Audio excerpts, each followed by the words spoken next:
All right. Welcome back to the Daily Facts. And we're going to pick up where we left off. This is part two of the review of the executive summary, the four FISA applications, and other aspects of the FBI's Crossfire hurricane investigation. So, this is Inspector General Horowitz's report. All right, so let's continue. The AG guidelines and the DIOG do not provide heightened predication standards for sensitive matters or allegations potentially impacting constitutionally protected activity, such as First Amendment rights. Rather, the approval and notification requirements contained in the AG guidelines and the DIOG are, in part, intended to provide the means by which such concerns can be considered by senior officials. However, we were concerned to find that neither the AG guidelines nor the DIOG contain a provision requiring department consultation before opening an investigation, such as the one here involving the alleged conduct of individuals associated with a major party presidential campaign. Right? So President Trump's campaign. Crossfire Hurricane was opened as a full investigation, and all of the senior FBI officials who participated in discussions about whether to open a case told us the information warranted opening it.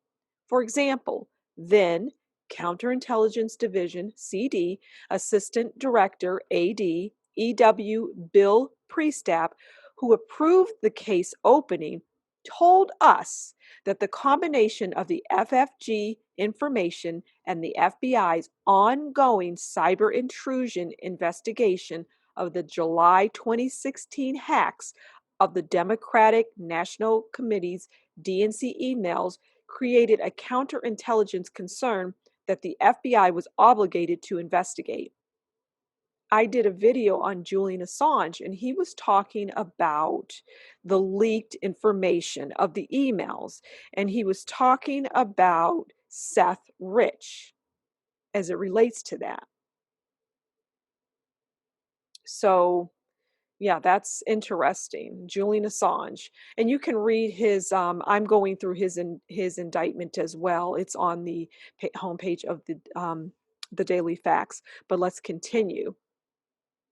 Priestap stated that he considered whether the FBI should conduct defensive briefings for the Trump campaign, but ultimately decided that providing such briefings created the risk that if someone on the campaign was engaged with the Russians, she would very likely change her tactics and or otherwise seek to cover up his or her activities, thereby preventing us from finding the truth. We did not identify any department or FBI policy that applied to this decision, and therefore determined that the decision was a judgment call that the department and the FBI policy leaves to the discretion of FBI officials. Interesting. We also conducted that under the AG guidelines and the DIOG, the FBI had an authorized purpose when it opened Crossfire Hurricane to obtain information about or protect against a national security threat or federal crime, even though the investigation also had the potential to impact constitutionally protected activity. Additionally, given the low threshold for predication in the AG guidelines and the DIOG, we concluded that the FFG information provided by a government the United States Intelligence Community, USIC, deems trustworthy and describing a firsthand account from an FFG employee of a conversation with Papadopoulos was sufficient to predicate the investigation. The information provided the FBI with an articulable, factual basis that, if true, reasonably indicated activity constituting either a federal crime or a threat to national security, or both, may have occurred or may be occurring. For similar reasons, as we detail in Chapter 3, we conducted the quantum of information articulated by the FBI to open the individual investigations on Papadopoulos, Page, Flynn, and Manafort in 2016 was sufficient to satisfy the low threshold threshold established by the department and the FBI. And we all know what happened with Papadopoulos, Page, Flynn, and Manafort. It's just a train wreck. As part of our review, we also sought to determine whether there was evidence that political bias or other improper considerations affected decision making in Crossfire Hurricane, including the decision to open the investigation. We discussed the issue of political bias in a prior OIG report, Review of Various Actions in Advance of the 2016 Election, where we described texts and instant messages between then Special Counsel to the Deputy Director, Lisa Page, and then Section Chief Peter Strzok, among others, that included statements of support for then candidate Hillary Clinton. In this review, we found that while Lisa Page attended some of the discussions regarding the opening of the investigations, she did not play a role in the decision to open Crossfire Hurricane or the 4 individual cases. We further found that while Strzok was directly involved in the decision to open Crossfire Hurricane and the 4 individual cases, he was not the sole or even the highest level decision maker as to any of those matters. As noted above, the CDAD pre-staff Strzok's supervisor was the official who ultimately made the decision to open the investigation, and evidence reflected that this decision by pre-staff was reached by consensus after multiple days of discussions and meetings that included Strzok and other leadership in CD, the FBI Deputy Director, the FBI General Counsel, and a FBI Deputy General Counsel. We concluded that pre-staff's exercise of discretion in opening the investigation was in compliance with department and FBI policies, and we did not find documentary or testimonial evidence that political bias or improper motivation influenced his decision. We similarly found that while the information documentation opening each of the 4 individual investigations was approved by Strzok as required by the DIOG, the decisions to do so were reached by a consensus among the Crossfire Hurricane agents and analysts who identified individuals associated with the Trump campaign who had recently traveled to Russia or had other alleged ties to Russia. Pre-staff was involved in these decisions.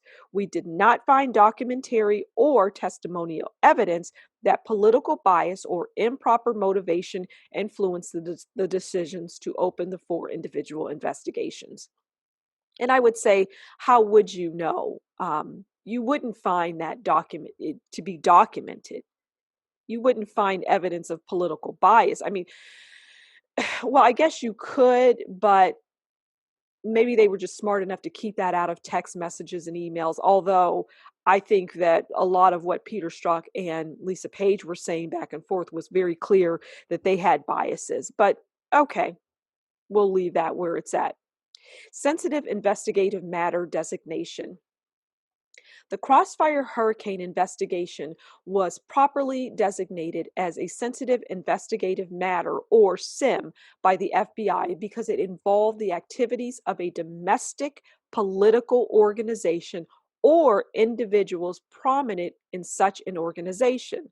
The DIOG requires that SIMs be reviewed in advance by the FBI Office of the General Counsel and approved by the appropriate FBI headquarters operational section chief, and that an appropriate National Security Division official receive notification after the case has been opened. We concluded that the FBI satisfied the DIOG's approval and notification requirements for SIMs. As we described in Chapter 3, the Crossfire Hurricane opening was reviewed by an OGC unit chief and approved by AD pre-staff, 2 levels above section chief. The team also orally briefed National Security Division, NSD, officials within the first few days of the investigations being initiated. We were concerned, however, that department and FBI policies did not require that a senior department official be notified prior to the opening of a particularly sensitive case such as this one. Nor did they place any additional requirements for SIMs beyond the approval and notification requirements at the time of opening, and therefore we include a recommendation to address this issue. All right, that's pretty self-explanatory. Early investigative steps and adherence to the least intrusive method. The AG guidelines and the DIOG require that the least intrusive means or method be considered when selecting investigative techniques and, if reasonable based upon the circumstances of the investigation, be used to obtain information instead of a more intrusive method. The DIOG states that the degree of procedural protection the law and department and FBI policy provide for the use of a particular investigative method helps to determine its intrusiveness. As described in Chapter 3, immediately after opening the investigation, the Crossfire Hurricane team submitted name trace requests to other U.S. government agencies and a foreign intelligence agency and conducted law enforcement database and open source searches to identify individuals associated with the Trump campaign in a position to have received the alleged offer of assistance from Russia. The FBI also sent Strzok and a supervisory special agent, SSA, abroad to interview the source of the information the FBI received from the FFG, and also searched the FBI's database to CHSs to identify sources who potentially could provide information about connections between individuals associated with the Trump campaign and Russia. Each of these steps is authorized under the DIOG and was a less intrusive investigative technique.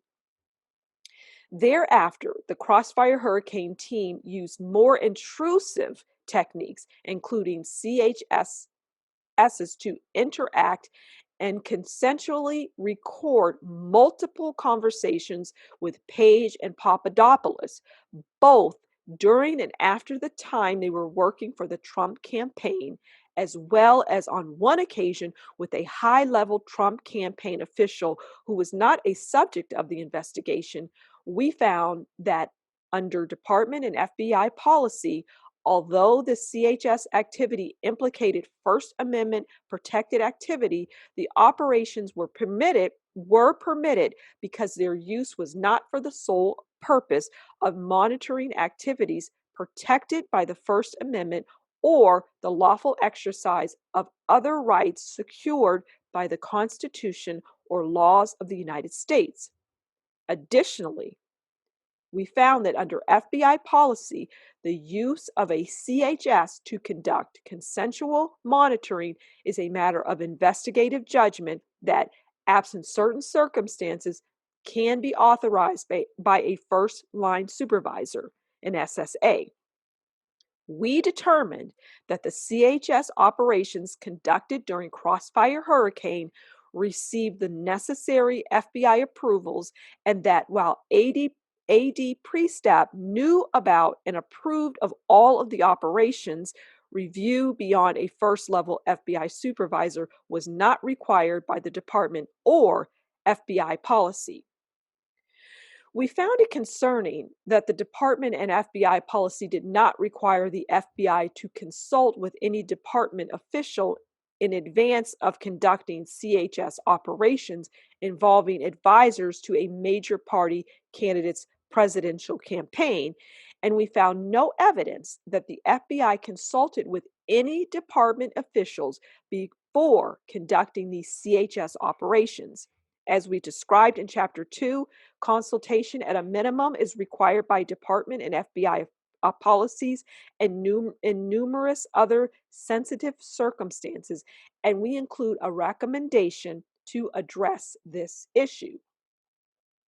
Shortly after opening the Carter Page investigation in August 2016, the Crossfire Hurricane team discussed the possible use of FISA authorized electronic surveillance targeting Page, which is among the most sensitive and intrusive investigative techniques. And we know now that none of that should have happened, right? As we described in Chapter 5, the FBI ultimately did not seek a FISA order at the time because OGC NSD's Office of Intelligence, OI, or both determined that more information was needed to support probable cause that Page was an agent of a foreign power. However, immediately after the Crossfire Hurricane team received Steele's election reporting on September 19th, the team reinitiated their discussions with OI and their efforts to obtain FISA surveillance authority for Page, which they received from the FISC on October 21st. The decision to seek use this highly intrusive investigative technique was known and approved at multiple levels of the department, including by then Dag Yates, that's Attorney General Sally Yates, for the initial FISA application and first renewal, and by then Acting Attorney General Buente, and then DAG Rosenstein for the second and third renewals, respectively. However, as we explain later, the Crossfire Hurricane team failed to inform department officials of significant information that was available to the team at the time that the FISA applications were drafted and filed. Much of that information was inconsistent with or undercut the assertions contained in the FISA applications that were used to support probable cause and in some instances resulted in inaccurate information being included in the applications. While we do not speculate whether department officials would have authorized the FBI to seek the FISA authority had they been made aware of all relevant information, it was clearly the responsibility of Crossfire Hurricane team members to advise them of such critical information so that they could make a fully informed decision. The FBI's relationship with Christopher Steele and its receipt and evaluation of his election reporting before the first FISA application. As we described in Chapter 4, Steele is a former intelligence officer who, in 2009, formed a consulting firm specializing in corporate intelligence and investigative services. In 2010, Steele was introduced by Orr to an FBI agent and for several years provided information to the FBI about various matters such as corruption in the International Federation of Association Football, FIFA.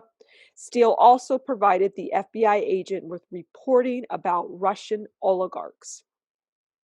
In 2013, the FBI completed the paperwork allowing the FBI to designate Steele as a CHS. However, as described in Chapter 4, we found that the FBI and Steele had significantly differing views about the nature of their relationship.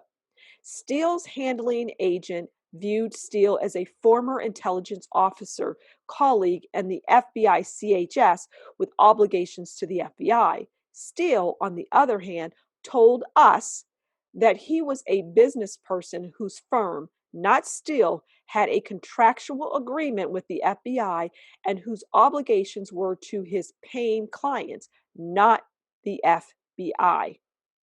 We concluded that this agreement affected the FBI's control over Steele during the Crossfire Hurricane investigation, led to divergent expectations about Steele's conduct in connection with his election reporting, and ultimately resulted in the FBI formally closing Steele as a CHS in November 2016. Although, as discussed below, the FBI continued its relationship with Steele through Orr. In June 2016, Steele and his consulting firm were hired by Fusion GPS, a Washington, D.C. investigative firm, to obtain information about whether Russia was trying to achieve a particular outcome in the 2016 U.S. elections, what personal and business ties then candidate Trump had in Russia, and whether there were any ties between the Russian government and Trump or his campaign. Steele's work for Fusion GPS resulted in his producing numerous election-related reports, which have been referred to collectively as the Steele dossier. Steele himself was not the originating source of any of the factual information in this reporting. Steele instead relied on a primary sub-source for information who used her network of sub-sources to gather information that was then passed to Steele. With Fusion GPS's authorization, Steele directly provided more than a dozen of his reports to the FBI between July and October 2016, and several others to the FBI through Orr and other third parties.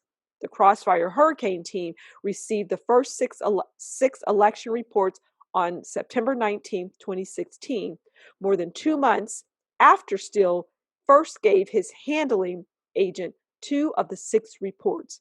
We described the reasons it took 2 months for the reports to reach the team in Chapter 4. Very interesting. So Steele wasn't as involved in this dossier, which was named after him, the Steele dossier, as we may have thought. Very interesting. Okay, we're going to leave it there and we'll pick up again next time in part 3. Thanks for stopping by the Daily Facts. Talk to you again soon. Bye.